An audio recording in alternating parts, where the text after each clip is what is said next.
Thank you everybody for coming. Hello, my name is Kate Goldberg. I'm one of the paediatricians here, and I've been asked to introduce Chris Boynton, who's very kindly come to talk about Hello, My Name Is. I was very privileged to hear Dr. Kate Granger talk about Hello, My Name Is back in 2014 when she talked, I think, to a packed audience here. And I think it had a really high impact on me personally and also professionally. And I hope that you will feel the same at the end of Chris's talk. And this is part of a process of reinvigorating Hello, My Name Is within this trust. So, Chris, thank you very much indeed. Thank you very much. So good afternoon. Hello, my name is Chris Boynton. Hello, my name is. 4 words that become quite iconic and synonymous in healthcare, not just in the UK but around the world, and not just in healthcare, because it's something that's applicable in all walks of life. It's not something that is just appropriate in healthcare anymore. It's two human beings starting an interaction with each other, which means better communication between those two individuals. It's my pleasure to be here today. As was mentioned just now, Kate was here in September 2014. She came and delivered a talk all around the campaign and all around how she was making a difference in healthcare and how she continues to make a difference in healthcare is what I'll be talking about today, because it is pretty much Kate's legacy that we will be talking about. But also today I want to talk about my life, Kate and I's life together. Kate and I, before Kate was diagnosed with a terminal illness and before the campaign actually started.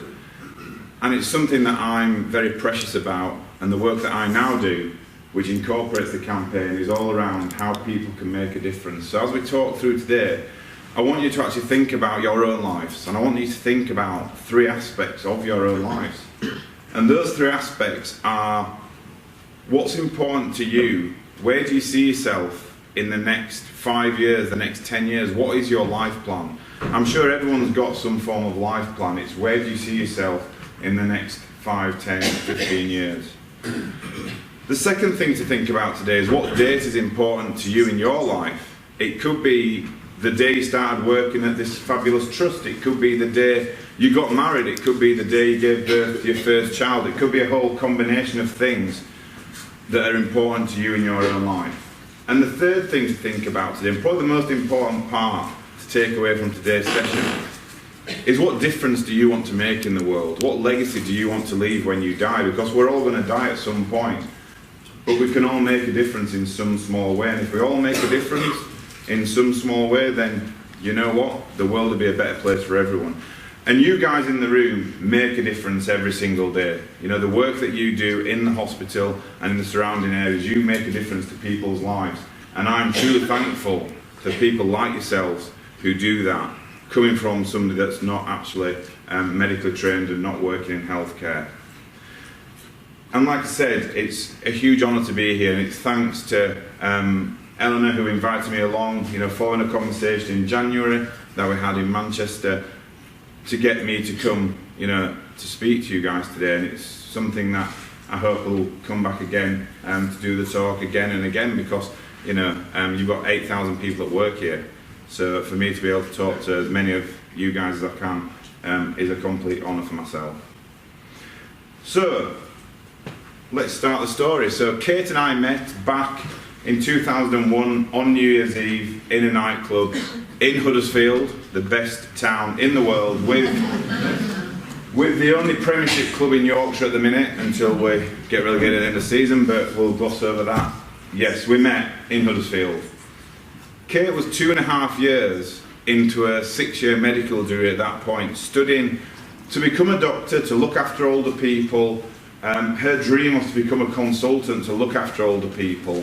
And despite being diagnosed with a terminal illness at the age of 29, Kate still became that consultant before she died. The next 3.5 years after meeting, Kate and I commuted most weekends between Yorkshire and Edinburgh, because Kate was, like I said, studying in Edinburgh. I was working in Yorkshire. But we knew from the very early days that we were meant to be together. We were soulmates. We were going to spend the rest of our lives together. So those train journeys every weekend, you know, they were fine, because we knew that we were going to see each other for that weekend. A year after meeting, we got engaged on New Year's Eve at the end of 2002, and we then started to formulate our own life plans, which revolved around 3 aspects. And those 3 aspects were travel. We both wanted to see the world. They revolved around our family and friends. You know, when would we get married? When would we think about having our own children? What did that look like from a wider friends perspective? And it also revolved around our careers. Now, our careers are really important to Kate and I. Like I said, Kate was studying to become a doctor and eventually did become a consultant looking after older people. My background isn't in healthcare. My background is 25 years working in retail, the last 19 years of that working for one of the big supermarket chains in the UK, working out of their head office in Leeds. So clearly not medically trained and clearly not working in healthcare. However, given that Kate was a student and then she became a doctor and then she became a patient, I've been thrust into the healthcare fraternity, and some of the work that I now do incorporates a lot of what we've done over the last few years in healthcare, given Kate as a patient and also a doctor. So we started to formulate our own life plans. Kate finished studying in July 2005, and that's when we got married. So the 23rd of July 2005 was the happiest day of my life so far. It's the day that Kate and I said our vows to each other in a beautiful church in Huddersfield, surrounded by family and friends. And we actually got married at around 3:20 in the afternoon. Now, the date is significant, but also the time's significant for reasons that I'll come on to later on. But we said our vows to each other at around 3:20 in the afternoon. That was 2005. Kate then started her career in a local hospital as a junior doctor, working herself up the chain to become a registrar, and then ultimately becoming a consultant was her dream. Early years of married life were pretty good. They were pretty normal, whatever normal is nowadays. What's normal to one couple is not necessarily normal to another couple. You know, Kate and I had a beautiful home. We had very little financial worries. We were both excelling in our respective careers. So 6 years into married life, we decided to take an extended holiday to California, where we've got family and friends who live there. My cousin had just given birth, so we wanted to take my grandma with us to meet her new great-grandchild, which we did. We dropped my grandma at the airport with my auntie and uncle, and then Kate and I continued our adventure across California to parts that we'd not been to before. Everything seemed to be going fairly well, apart from the fact that Kate just wasn't feeling herself. She had lower back pain, she was quite lethargic, but Kate being Kate just put that down to travelling in different vehicles, staying in different hotel rooms, and a little bit of jet lag as well. But as the holiday went on, the pain got worse and worse, and no amount of paracetamol or ibuprofen was helping with this pain. 24 hours after these pictures were taken, which were actually taken at a vineyard in California, you know, enjoying the wine, enjoying the sunshine, I found Kate writhing around in complete agony on the bed at my uncle's house. And it was at that point, as the non-medic in the relationship, that I said to Kate, look darling, we need to get you into ER in America. We need to take you to hospital because we can't carry on as we are with you having the pain that you've got. We went into ER in America. Before they even would see us, we had to pay a $250 deposit because of the health system in the States. And they asked us a lot of questions about our medical insurance to make sure that they would get paid for the treatment that Kate had. We stayed in hospital 2 nights in America. We had an initial scan which showed that Kate had various tumours across the lower abdomen. So we knew at that point that we were dealing with some form of cancer, and those tumours were blocking Kate's kidneys. So she had to have some stents inserted to drain her kidneys, and she was made fit to fly home back to the UK to pursue further treatment within our amazing NHS. Now, the hospital bill for that stay in America, for those 2 nights and for that consultation and for that minor operation was $30,000 US, which is a lot of money. And we had medical insurance to cover that, so it didn't cost us anything overall. But the reason I say that when I talk at any event across the world is how fortunate we are in the UK to have our amazing NHS, and how fortunate and how proud I am to be part of the NHS, because It's an amazing institution that's world renowned and has amazing people that work within our NHS. So we returned home. We returned home back to the UK to pursue further treatment, and the initial tests and scans that we had always seemed to show the worst case scenario, and Kate was eventually diagnosed with a desmoplastic small round cell tumour, which is a very rare and aggressive form of sarcoma that normally impacts adolescent boys. So why it picked on a 29-year-old female, we'll never know, but it had. And Kate and I's mantra in life was always one of, we play the cards in life that we've been dealt, and these were the cards that Kate and I had been dealt, and we had to play them as best we could. She was given 6 to 12 months to live at that point, so we knew we were facing a terminal illness, but we knew we were facing, Kate dying in the next few months or years, or so we thought. Our life plans that we developed over time, we threw them in the bin. We had to start again. We had to concertina our lives into whatever space of time we had left together, because we knew we weren't going to retire together to the coast. We knew we weren't going to have our own children, but we wanted to enjoy our lives for as long as we could, while we still could. For the next 6 months, 4.5 months out of that time, Kate was in hospital, either having chemotherapy or being back in hospital after getting infections, to have her stents replaced, and for other minor operations. During that time, Kate started to keep a diary, which turned into a book, which is still available to buy today. It's called The Other Side, and it's all about seeing it as a patient through the eyes of a doctor. All the profits from that book actually goes to the 2 charities that we support. She went on to write a second book as well called The Bright Side, which is about living with a terminal illness and actually having fun whilst having a terminal illness.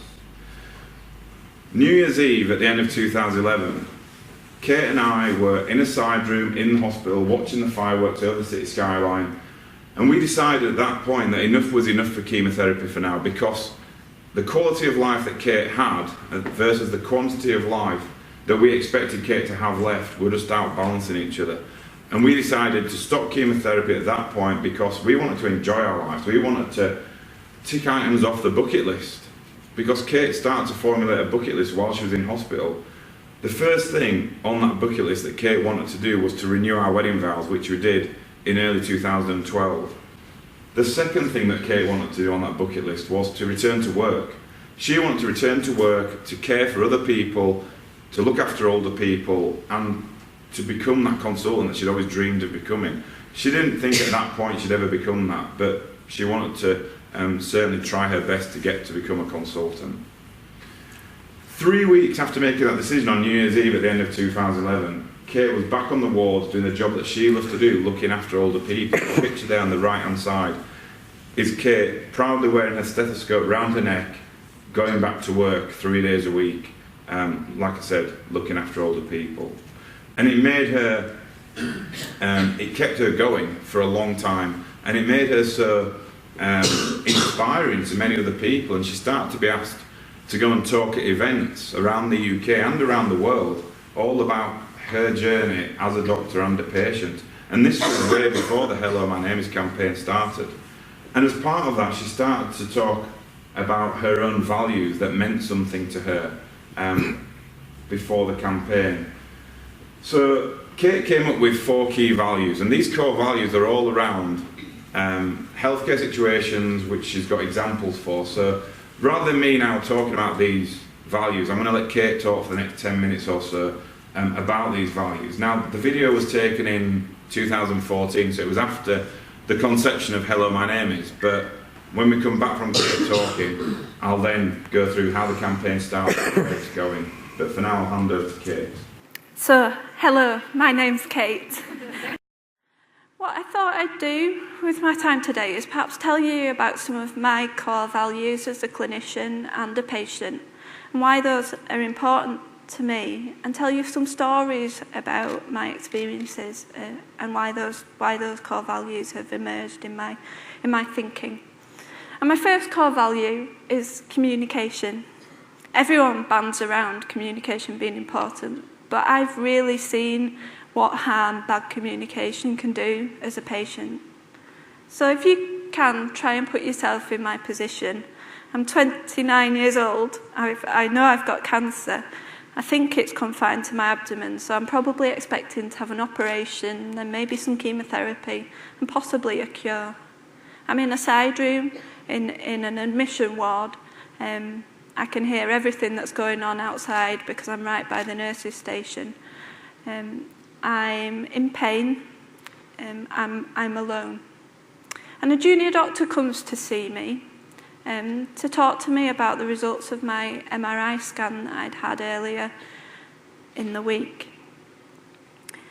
I'd never met this doctor before. He came into my room. He did do, "Hello, my name is." He sat down in the chair next to me and looked away from me. And without any warning shot or checking my baseline understanding or asking if I wanted anybody with me, he just said to me simply, "Your cancer has spread."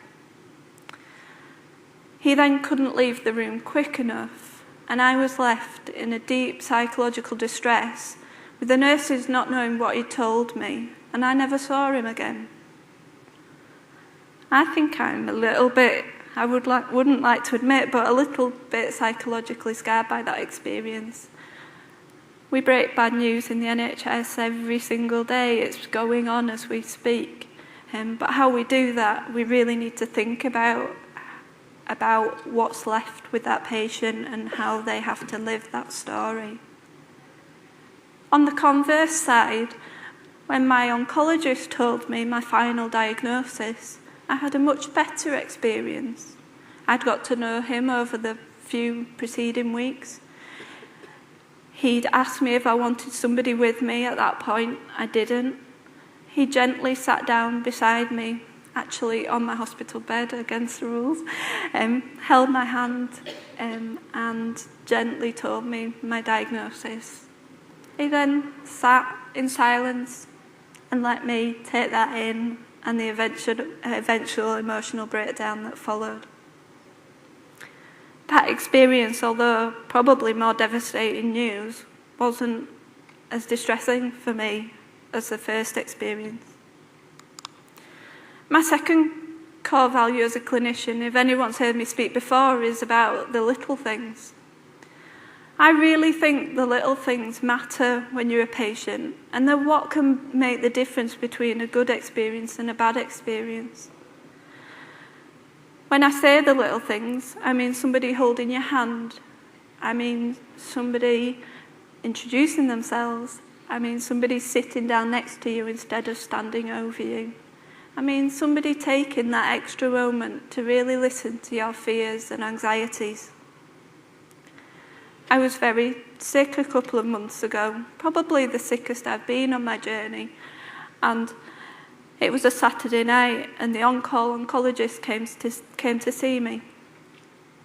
And beside all the other things that he did for me, including phoning the on-call urologist, talking to the radiology doctors, talking to the microbiology doctors, changing all my treatments round, the one thing he did was kneel down beside my bed, put his hand on my arm gently and say, "Kate, you're going to be okay." Because he'd recognised how frightened and vulnerable I was feeling in that situation. A few days later in that admission, a registrar came to see me, and she wanted to talk to me about the positive blood culture results that I'd just received. This was very scary for me to have a bacteremia, and she refused to sit down when I asked her to take a seat in the chair that was right next to my bed. She thought that I was asking her for her own benefit, but I wasn't. I was asking for my benefit so that we could have a conversation on the same level. Instead, she stood looming over me, making me feel little and less in control. Those little things do really matter, and everyone can do them. My third key value is that person-centred care. This is a phrase that's bandied around the NHS and NHS management and leadership all the time, but what does it really mean? In January, I was admitted to hospital with febrile neutropenia. At that time, I was put on the standard antibiotic protocol, given some intravenous fluids, reviewed by the consultant and transferred to another ward. On that ward, a nurse came to give me my antibiotics at lunchtime. The antibiotics had been changed from the standard protocol, which is a drug called tazocin, to something called meropenem, which is used for much more serious infections. I didn't know anything about this change in antibiotics. The first thought that went through my head was, has she got the right drug chart, or has somebody made a prescribing error? The second, more worrying thought that went through my mind is, oh gosh, they've got the meropenem out. They need to use a domestos. I must have something really serious. Looking back through the medical notes, what had happened was the consultant oncologist had reviewed me. He'd been very diligent and looked at all my microbiology results on the computer. He'd found that I'd grown a multi-resistant E. coli from my urine a couple of weeks earlier, and correctly asked the junior doctor to phone a microbiologist for some advice about this. The junior doctor had done the tasks that she'd been asked to do. She phoned the microbiologist, clearly documented in the medical notes what they said, and changed my antibiotics appropriately. That was an episode of safe care. I received the right treatment in a timely fashion. However, it forgot one thing, and perhaps the most important thing, which is me. And I think if it could be written in big, bold letters across my medical notes, then anybody who knows me is that I want to know absolutely everything. So this was a serious change in treatment that had been forgotten to tell me. And I think that's something that happens. I've done it as a junior doctor, I'll admit it on this stage, that you tick your jobs list and you get so ingrained in that you've got all these jobs to do when you get stuck in this system that you forget the patient. For my first job, I worked in Dewsbury Hospital, and I worked for a doctor called Dr. Kemp. He was a diabetologist and a very wise physician coming towards the end of his career. He took me under his wing as he knew that I wanted to become a physician. And he said to me one day, Kate, being a physician is about painting a picture. It's not about ticking a box or following a protocol. And during an admission, you'll fill in extra bits of the picture every day until you've got a full painting.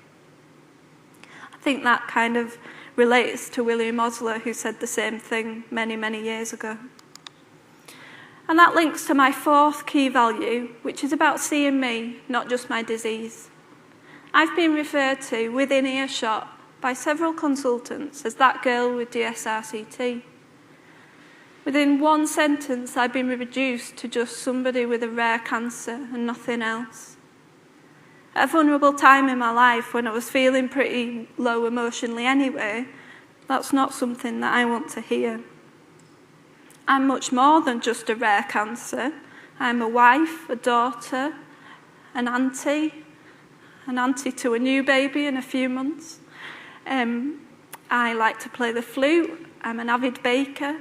There's lots and lots of things about me that are more important. And this has become something that's very important to me in my clinical practice now I've returned to work since being diagnosed with cancer.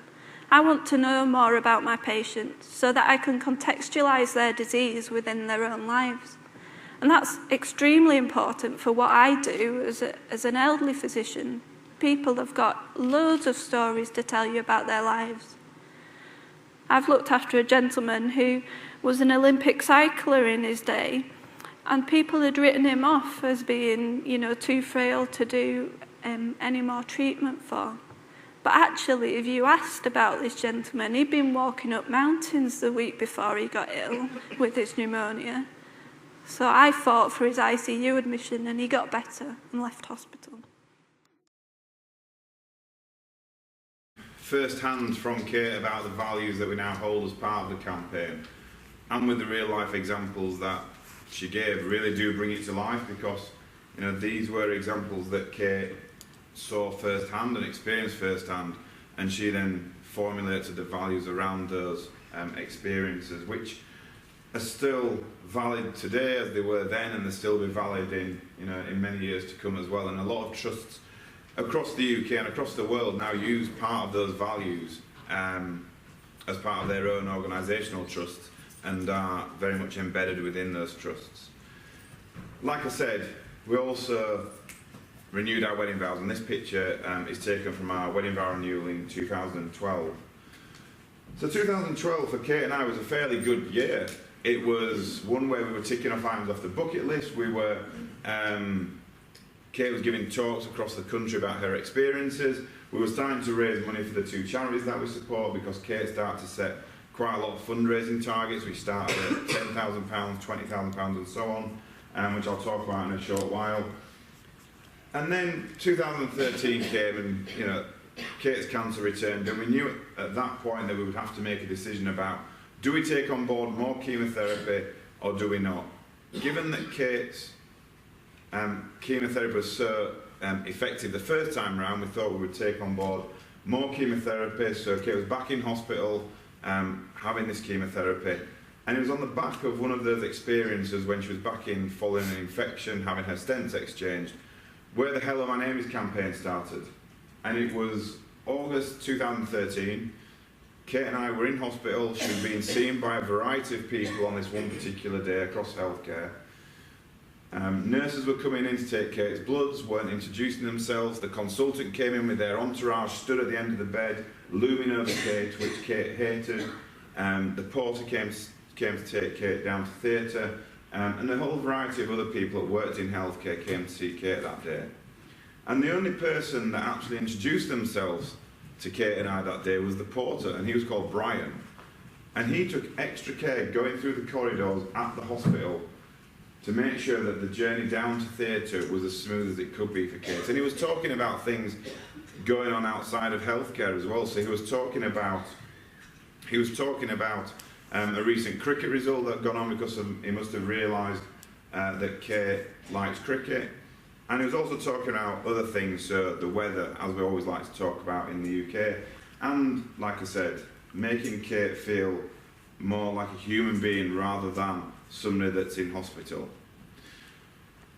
And that evening, Kate and I were talking about the lack of introductions on that particular day. And we were talking about how this made Kate feel as well. But also, Kate was starting to moan a little bit about the lack of introductions that were taking place. And there's a lot of people out there in the world that are happy to moan about things that are going on in the world, but aren't prepared to actually do something about them. And to those people, I just say, look, you need to stop moaning about that, or you need to go away and make a difference, because why should somebody else make that difference? Why can't you be the person that makes that difference? So I just simply said to Kate that night, I said, look, darling, you need to stop whinging about this, or you need to do something about it. At that point, Kate had around 25,000 followers on social media on Twitter. And we said, why don't we start some kind of campaign called, I don't know, Hello My Name Is. And it was born. It was born on the 30th of August 2013 between a non-medic husband and a terminally ill lady facing her own mortality. It was born. The following day, Kate sent a tweet out saying that she'd sent me home to design the logo for the campaign. I didn't design the logo for the campaign. One of our designer friends did that for us, but what we said to them is, it has to incorporate a smile onto the logo, because it's hard to say those 4 words and truly mean it without smiling at the person that you're talking to. And it is just the start of that therapeutic relationship, those 4 words. Kate's brother then designed a website for us, which is still in operation today, and it's where you can find out more information about the campaign. It's where you can buy Kate's books. It's where you can donate to the charities, and it's where you can see a whole raft of pictures that we've had from around the world of people actively supporting the campaign. And there's probably pictures on there from Blackpool in 2014 when Kate came to do the talk back then. Kate was then asked to write in various magazines and journals. This is something we took from the British Medical Journal of a doctor-patient relationship on the same eye level, introducing themselves to each other, because this is not just now about a healthcare worker-patient relationship. This is 2 human beings interacting with each other. And as within many hospitals, we'll have people working with us that we've not worked with before, be it locums or other staff. So to introduce ourselves to each other is a good way of starting that relationship. We then started to get a lot of pictures from people using the campaign on conference lanyards, they're using it on name badges, they're using it as screensavers, they were having self-campaigns, people were doing charity cake sales, the police force started to use it in certain parts of the UK. And before we knew it, we had some kind of global movement on our hands that we were trying to control from our house in Yorkshire. Now, at this point, it's probably worth saying that I know and Kate knew that many thousands of people around the world will have always introduced themselves, be it to their patients or be it to each other.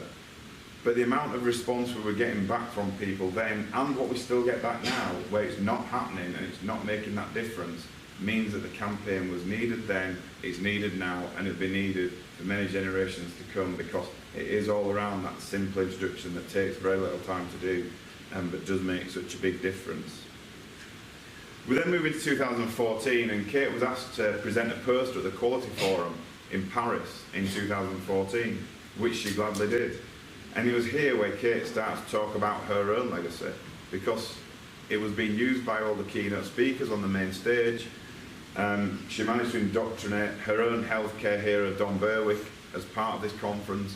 And on the train on the way home from Paris, Kate said to me, "Look, Chris, if I was to die today, I know that I've made a difference in healthcare. I know that our campaign will live on for many generations to come, and I know that the campaign that we started will make a difference to many thousands of people across the world with just that simple introduction." So she knew that she could die happy at that point, knowing she made a difference, because Kate never wanted to be remembered as that girl who tragically died young of cancer. She wanted to be remembered as somebody who made a difference in this world, and she truly did, and continues to do, and will do for many years to come. Now, this campaign started at the Leeds Teaching Hospital. They didn't want to be remembered as that trust where this campaign started, but they've not done anything with it. They are now one of the flagship trusts for the campaign. At every induction that takes place in that trust, the chief exec talks about Kate, talks about the campaign, and more so endorses the campaign from his perspective. Every member of staff within that trust has their own name badge that they proudly wear around the organisation.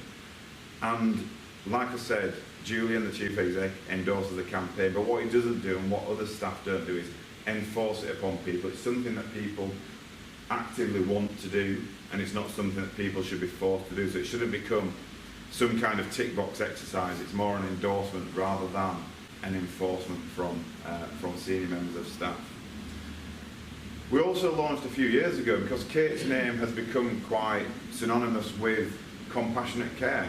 We started the Kate Granger Compassionate Care Awards within the NHS, which have now been running for 5 or 6 years, and will continue to run for many years to come.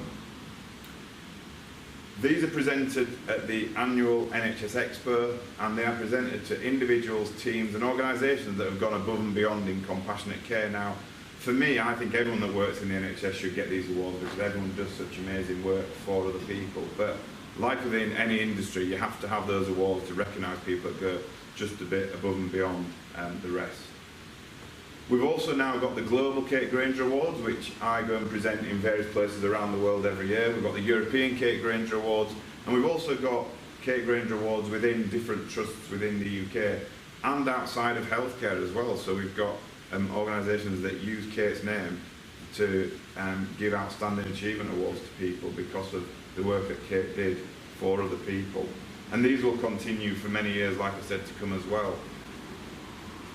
The three big things for the campaign are: they take very little time to do, it costs very little money, and it makes a difference to patient experience. Now, if you've got those three things, especially that doesn't cost much money to do, the politicians want to get involved with it. So Kate and I were invited to go and meet the then Prime Minister David Cameron down at Downing Street, and we had a very productive meeting with him at number 10. I was then invited as part of the NHS 70th birthday last year to go back to number 10 to meet Theresa May, and we had a good conversation about the campaign, and also there's a connection there with Kate, which I'll come on to talk about. And also we were invited up to meet Nicola Sturgeon in Scotland. She actually pledged some money to the campaign in Scotland. And then I was back up there early last year, just updating her on where we are with the campaign and what they've been doing in Scotland since Kate died. And we've also got Matt Hancock on there, who tweets about the campaign and has got his own name badge.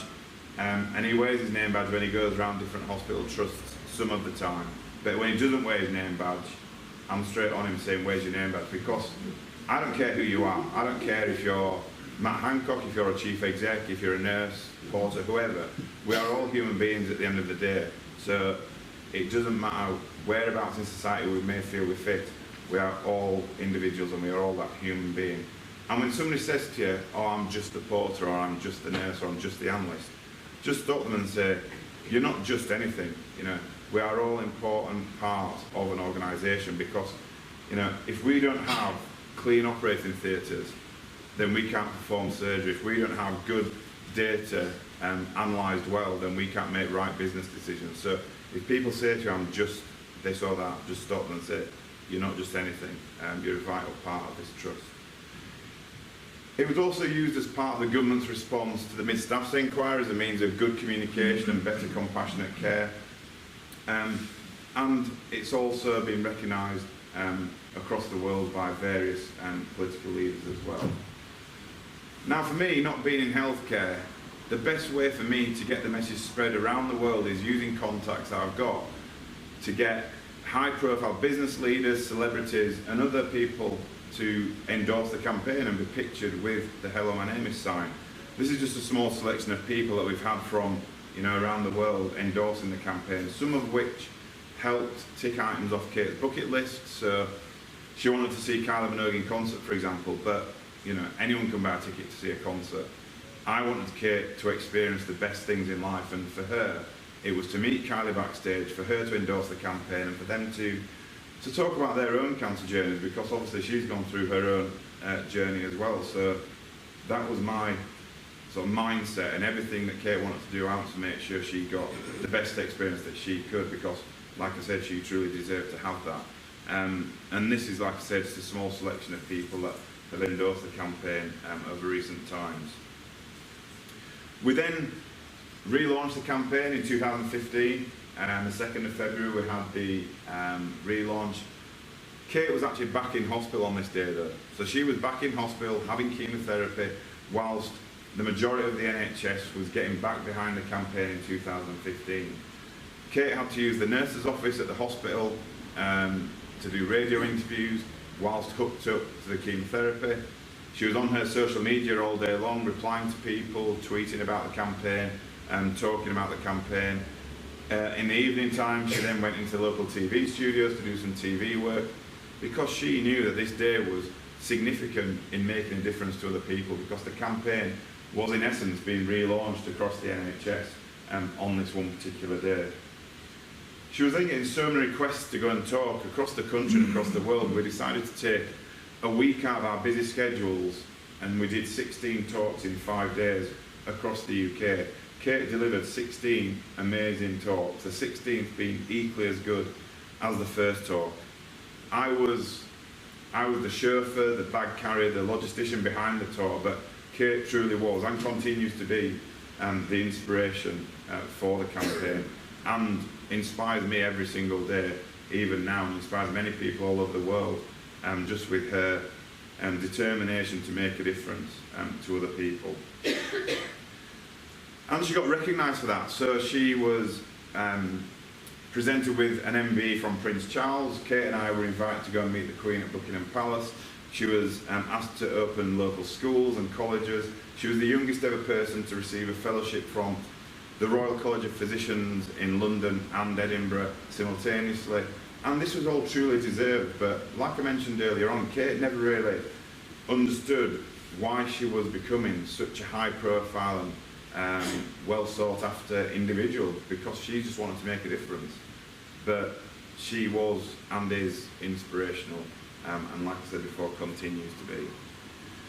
We then get into 2016, and the time between Kate finishing chemotherapy and the cancer returning was getting shorter and shorter, so we knew at some point that we would have to go into a palliative situation, and it was sort of springtime of 2016 where we decided enough was enough. We're not going to go back down any more chemotherapy because, you know, it just wasn't, it was impacting Kate's life too much at that point.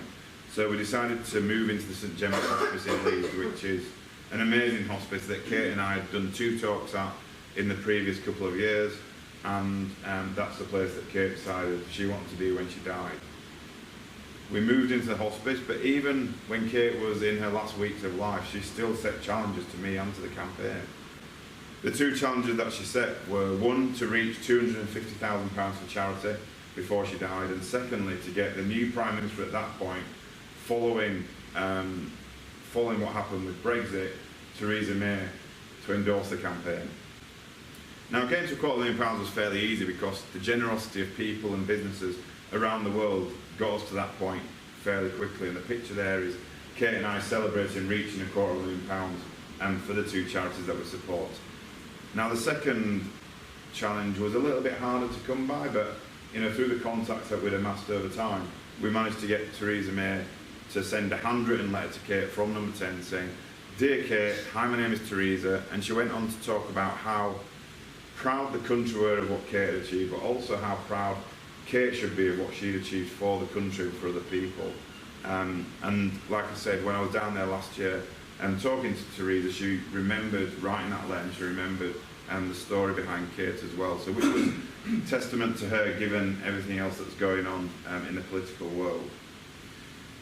So that was July 2016. We then move on to July 23rd, 2016. So July 23rd, 2005 was the happiest day of my life. It's the day that Kate and I got married. July 23rd, 2016, at around 3:20 in the afternoon is when Kate died. It's the time and date when Kate passed away, which obviously was a very sad day for myself and the family and for other people, but it also gave us some kind of comfort knowing that Kate was now at peace. She wasn't in pain anymore. She died in the place that she wanted to be, surrounded by the people that she wanted to be with.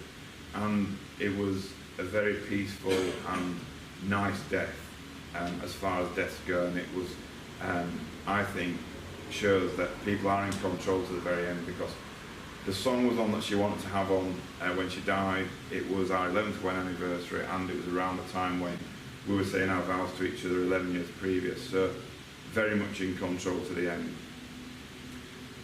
And once close family and friends had been informed of Kate's passing, we then sent a note out on social media, because Kate spent a lot of her life, especially in her last few years, in the social media spotlight, and she wanted people to be aware that she'd died. So I sent one tweet out across our social media channels, and within minutes it was BBC breaking news. We were getting messages of condolence from across the world. The Prime Minister led a lot of those messages. So Richard Branson sent a really public message and a really private tweet, so a really private message to me and the family. And it just shows what a difference this person has made to the world. And also, when I talk to people now around the world, they say it was like a Princess Diana moment. They knew where they were when they saw that tweet, and they knew what they had to go and do when they saw that tweet that Kate had died. But Kate being Kate, for those that had met her or had the privilege of meeting her or seeing her talk, she had a bit of a sense of humour as well. So 2 days after Kate died, she always said to me, "Look, I've got a tweet drafted that you need to send out 2 days after I die, but I'm not going to tell you what's on it." Now, the tweet simply said, "Thank you all for being part of my life. Please look after my amazing husband, @ and Chris. P.S. Don't let him spend all his money on a Range Rover." Now, that just says to me everything about Kate. But she did say, "Don't let him spend all his money on a Range Rover." So I've still got £1 in my pocket, so that's not all my money gone. And that is something that Kate and I did joke about, for many years before she died, about my obsession for those cars. But yeah, she passed away 23rd July 2016. So since that point, I returned to work in my career. I took a few weeks out, and the business have always been fully supportive of myself and the campaign. And then I decided to take a 12-month career break, unpaid, to take the campaign around the world. And we did a 12-month global tour. We delivered the talk to over 200 events around the world. We did a TED talk, we spoke to over 10,000 people in that time, which ended September last year. We started off in Australia, we did 20 talks in 3 weeks down in Australia. We then came back to Europe, did a lot of talks across the UK before venturing into America and Canada. And that ended in September last year because, you know, you've still got bills to pay, I've still got a mortgage to cover, I need to be back at work.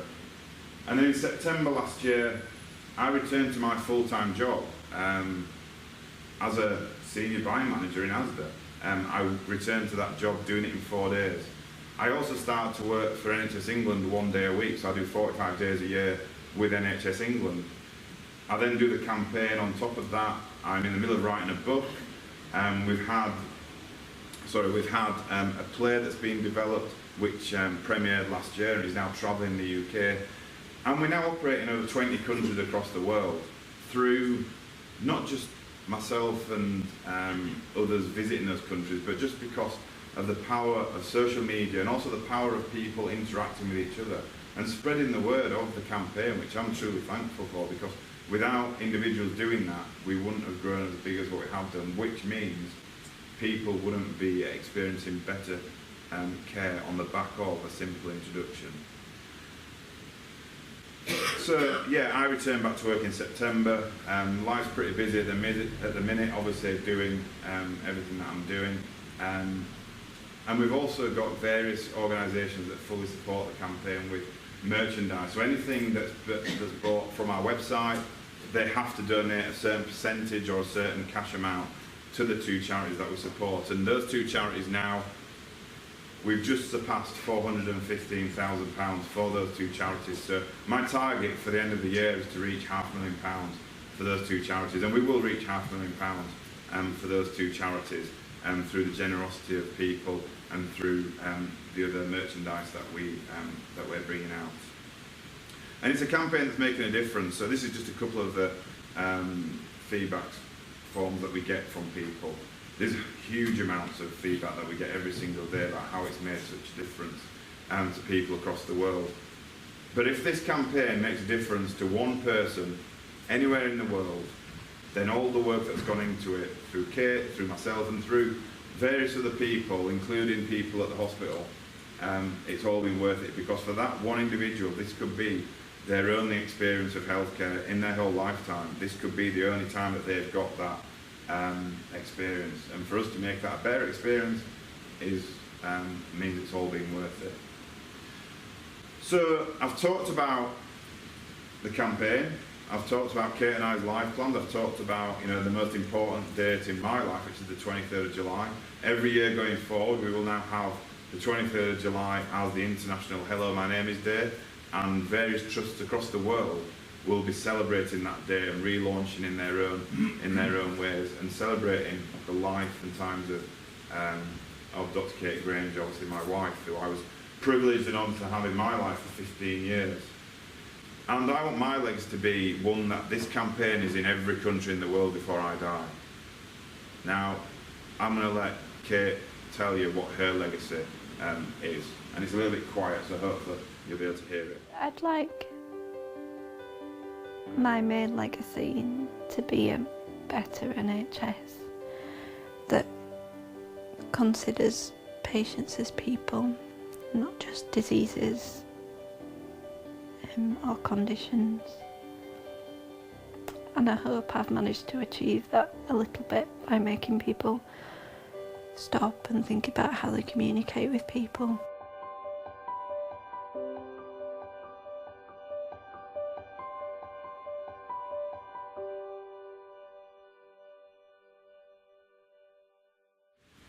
So once again, thank you so much for inviting me along today to speak to you guys, and thank you more so for everything that you guys do every single day to make a difference to other people. It's been my absolute pleasure to be here, and I'm happy to take any kind of questions that you may have about the campaign or anything else, but you know, thank you all so much for everything that you do. Thank you.